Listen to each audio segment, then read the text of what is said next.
కీర్తన రాసిన పుస్తకము 23వ కీర్తన 1వ వచనము 2వ వచనం జ్ఞాపకం చేసుకుందాం. యెహోవా నా కాపరి, నాకు లేమి కలగదు. పచ్చిక గల చోట్లను ఆయన నన్ను పరుండ చేయుచున్నాడు. శాంతికరమైన చలముల యొద్ద నన్ను నడిపించుచున్నాడు. క్రైస్తవుడు హల్లెలూయా, దేవునికి మహిమ కలుగును గాక.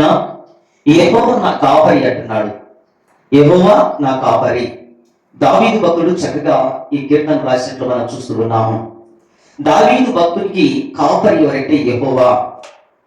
అంటే దేవుడే నా కాపరి, నాకు లేమియో కలగదు. ఇప్పుడు మన ఇంటికి కాపల ఎవరు అని మనం భావించినట్లయితే దేవుడే మన ఇంటికి కాపరి. ఈరోజు నీ ఇంటిని డబ్బు ఖర్చు పెట్టి తెచ్చుకోవచ్చు, కట్టుకోవచ్చు. డబ్బు ఖర్చు పెట్టి కష్టపడి ఆ ఇంటిని నిర్మించుకోవచ్చు.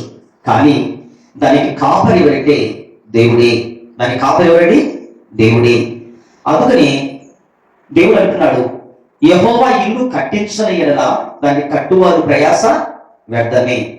127వ కీర్తనలో ఆ మాట మనం చూస్తున్నాం. నీ ఇంటిని యెహోవా కట్టించకపోతే నువ్వు డబ్బులు ఖర్చు పెట్టినా, కోట్లు ఖర్చు పెట్టినా, శక్తిని ఖర్చు పెట్టినా, నువ్వు ఎంత ప్రయాసపడినా, నువ్వు ఎన్ని వెలగల వస్తువులు తీసుకొచ్చి ఆ ఇంటిలో సమకూర్చినా, ఆ ఇంటిని నువ్వు బంగారంతో కట్టినా కూడా ఆ ఇంటిని యెహోవా కట్టించకపోతే అది వ్యర్థమే. కనుక నువ్వు ఎప్పుడైతే ధనము నీ దగ్గర ఉన్నప్పటికీ, ధాన్యం నీ దగ్గర ఉన్నప్పటికీ, వస్తువులు నీ దగ్గర ఉన్నప్పటికీ, ధనధాన్యములతో పాటు ఐశ్వర్యం నీ దగ్గర ఉన్నప్పటికీ అన్నీ కలుసుకుని ఆయన సన్నిధికి వచ్చి, దేవా నేను ఇల్లు కట్టించాలనుకుంటున్నాను, నీ చిత్తమైతే ఈ ఇల్లు కట్టించు దేవా అని ప్రార్థన పూర్వకంగా ఆ ఇంటిని నువ్వు కట్టిస్తావు. ఆ ఇంటిని కట్టించేవాడు ఎవరంటే దేవుడే. కానీ నువ్వు అనుకోవచ్చు, ఈ ఇల్లు నేను శక్తితో కట్టించాను, డబ్బుతో కష్టించాను, కష్టపడి కట్టించాను, నా జీవితంతో కట్టించాను. నో, నీ డబ్బు ఇచ్చింది దేవుడే, నీ ధనం ఇచ్చింది దేవుడే, నీకు ఆరోగ్యం ఇచ్చింది దేవుడే, నీకు పని కలిగించింది దేవుడే, నీకు శక్తిని ఇచ్చింది దేవుడే. నీకు డబ్బు ఇవ్వకపోయినా, నీకు శక్తిని ఇవ్వకపోయినా, నీకు ధనం ఇవ్వకపోయినా, నీకు ఆరోగ్యం ఇవ్వకపోయినా ఆ ఇంటిని నువ్వు కట్టగలుగుతావా? కట్టలేవు. కనుక ఆ ఇంటి కట్టగలుగుతున్నావంటే నీ ఆరోగ్యం మొదలుకొని తల మొదలుకొని అరికాలు పడినంత వరకు ఆయన నీకు శక్తిని దయచేస్తూ ఉన్నాడు కనుక ఆ ఇంటిని నువ్వు కట్టగలుగుతున్నావు. అందుకనే అక్కడ సొలొమోను మహారాజు కూడా ఏమన్నాడంటే, యెహోవా ఇల్లు కట్టించని ఎడల దాన్ని కట్టువారు ప్రయాస వ్యర్థమే.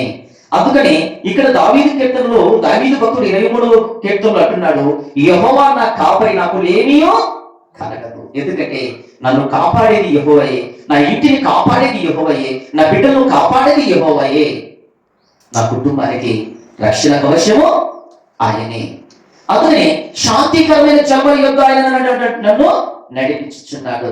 అందుకని యోబు భక్తుని మనం చూసినట్టయితే యోబు ఈ భూలోకములో ఉన్న వారందరికంటే ఆస్తిపరుడు. యోబు ఈ భూలోకములో ఉన్న వారందరికంటే ఆస్తిపరుడు అయినప్పటికీ అంత ఆస్తి ఉన్నా, అంత ధనము ఉన్నా, అంత డబ్బులు ఉన్నా, అంత పశువులు ఉన్నా, అంత మందలు ఉన్నా, అంత మేకలు ఉన్నా, ఎన్ని ఉన్నప్పటికీ కూడా యోబు మోకరించి ప్రార్థిస్తున్నాడు.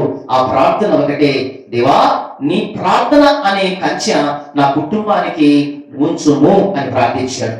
ఏమి? ఆయనకు డబ్బు ఉంది కదా, ఆయనకు ధనం ఉంది కదా, ఆయనకు ఐశ్వర్యం ఉంది కదా, ఆయనకు గొర్రెలు మందలు మేకలు ఉన్నాయి కదా, ఆయన మీద ఆయనే ఆధారపడవచ్చు కదా అంటే కనుక పడడం లేదు. కానీ యోబు సంపూర్ణంగా దేవుని మీద ఆధారపడుతున్నాడు. దేవుడే నా ఇంటికి రక్షణ కవచము అనుకుంటున్నాడు. దేవుడే నా కుటుంబానికి ఏమి అండ అనుకుంటున్నాడు. ఆయనే నా కుటుంబాన్ని కాపలాదారుడుగా ఉన్నాడని అనుకుంటున్నాడు. ఆయన మోకరించి ప్రార్థించినప్పుడు యోబు కుటుంబం చుట్టూ ప్రార్థన అనే కంచె వేసి ఉన్నాడు కనుక ఎటువంటి సాతానుడు కూడా ఆ ఇంటిలో ప్రవేశింపలేదట. ప్రైస్తరుడు హల్లెలూయా, హల్లెలూయా. ఒకసారి సాతాను ఇంట్లో ప్రవేశించాలని ఎన్ని ప్రయత్నాలు చేసినా కూడా యోబు ఇంటిలోకి ప్రవేశించలేకపోయిందట.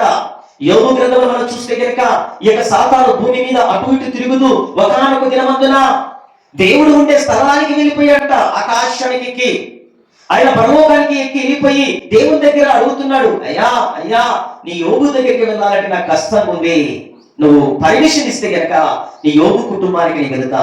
ఎందుకు వెళ్ళాలా అని అడిగాడట. అయ్యా, యోగుకు సమస్తాన్ని ఇచ్చావు, ఆస్తులు ఇచ్చావు, అంతస్తులు ఇచ్చావు, ఐశ్వర్యాలు ఇచ్చావు, బిడ్డలు ఇచ్చావు, పంట పొలాలు ఇచ్చావు, మందలు ఇచ్చావు కనుక నేను అంటుకొని ఉన్నాడు. ఒక్కసారి నువ్వు నాకు పర్మిషన్ ఇస్తే గనక నీ యోగు అవన్నీ తీసివేస్తాను, అప్పుడు నీ దగ్గరికి వస్తాడేమో చూడు అన్నాడంట. అప్పుడు దేవుడు అన్నాడంట, ఏమని?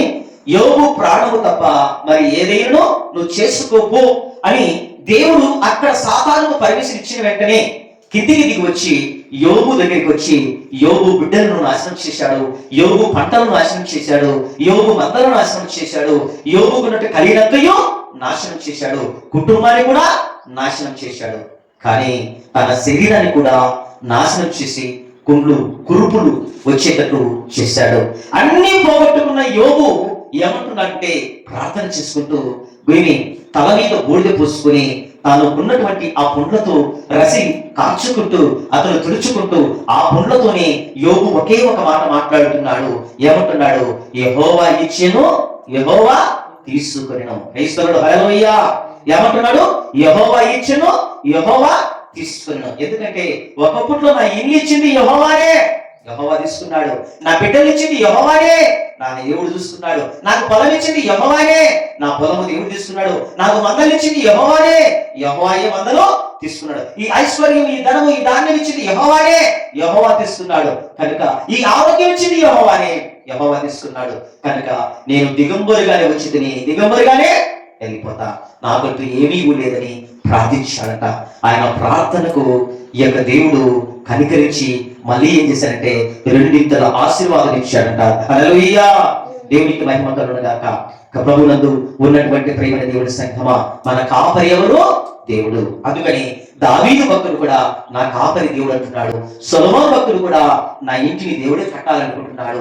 అదే యోబు భక్తుడు కూడా నా కుటుంబానికి కాపలాదారుడు ఎవరంటే దేవుడే, నా బిడ్డలకు కాపలాదారు అంటే దేవుడే, నా పంట పొలాలకు కాపలాదారుడు అంటే దేవుడే, నా ఆరోగ్యానికి కాపలాదారు అంటే దేవుడే. అందుకని యెహోవా నా కాపరి, నాకు లేమి కలగదు. ఈరోజు మన అందరికీ కాపరి ఎవరంటే దేవుడు, మనందరి కుటుంబాలకు కూడా కాపరి ఎవరంటే దేవుడు. ఆయన దగ్గరకు వచ్చాం, ఆయన సన్నిధిలో మోకరిద్దాం, ఆయన కృపను మనం పొందుకుందాం. దేవుడు ఈ మాటలను దీవించును గాక. ఆమేన్.